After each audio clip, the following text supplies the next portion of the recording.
The first shot came from the ridgeline. Then the whole valley lit up.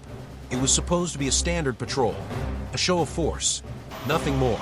But what happened in those next 12 hours would become one of the most brutal, claustrophobic battles of the Afghan War. 28 soldiers walked into that valley. Not all of them made it back. No one expected the enemy to be this prepared. No one imagined the radio would go dead.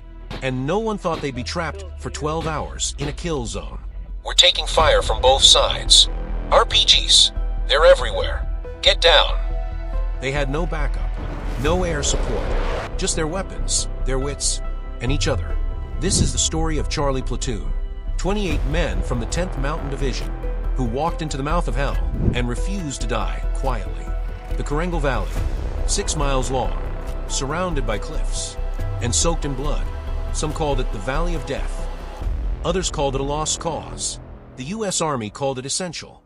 Control this valley, and you choke off Taliban supply routes from Pakistan. Lose it, and the enemy flows freely. Reinforcements, weapons, IEDs. The 10th Mountain Division was stationed at Firebase Restrepo. Their orders? Keep the valley from falling into Taliban hands.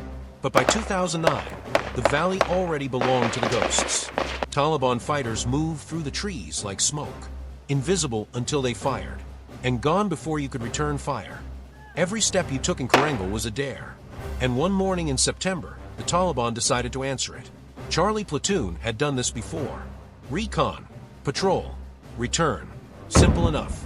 On paper, the goal was to scout a suspected weapons cache in a dried-out riverbed about 2 clicks from their outpost. Intel said enemy presence was light. Maybe 10 to 15 fighters. They left at 500 hour.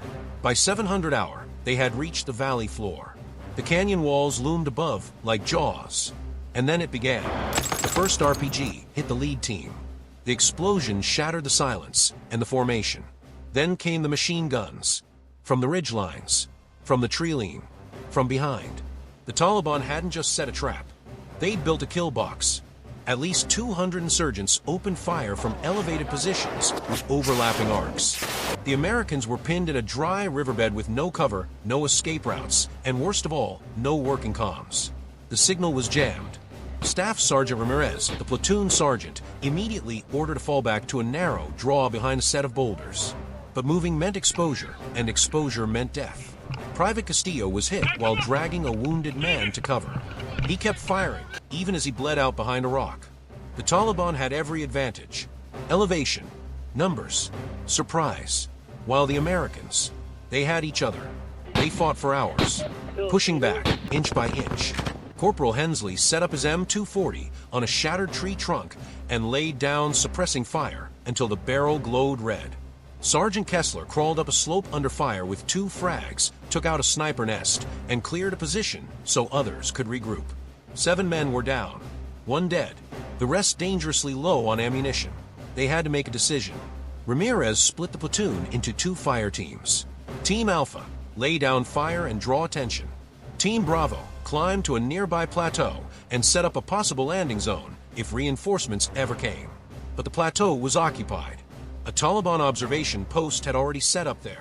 Kessler and 3 others scaled the ridge under direct fire. They moved like ghosts. No words, just hand signals and gunfire. They cleared the position with violence and precision. At last, the radio crackled to life. A drone had eyes on the valley, and then a sound every soldier knows. The A-10 Warthog's cannon. The Taliban fighters scattered under air support. 2 Black Hawks flew in low, blades cutting through dust and smoke. The wounded were lifted first. The rest followed, one by one. 12 hours after that first shot, the last American's boot lifted off the ground. 6 men didn't make it out of that valley. Private Castillo bled out before medics could reach him. Sergeant Kessler died from wounds hours after the dust-off. 2 others were Kia on the ridge. The rest were wounded, physically or mentally. They returned with cracked voices, sunburned skin, and eyes that wouldn't blink. Staff Sergeant Ramirez, hailed as a hero, didn't speak during debrief. He simply dropped his weapon, sat on the edge of a cot, and stared at the floor for hours. The Army awarded Corporal Hensley the Silver Star for holding his position and saving 2 wounded teammates under fire. Ramirez the Distinguished Service Cross, the 2nd highest military honor.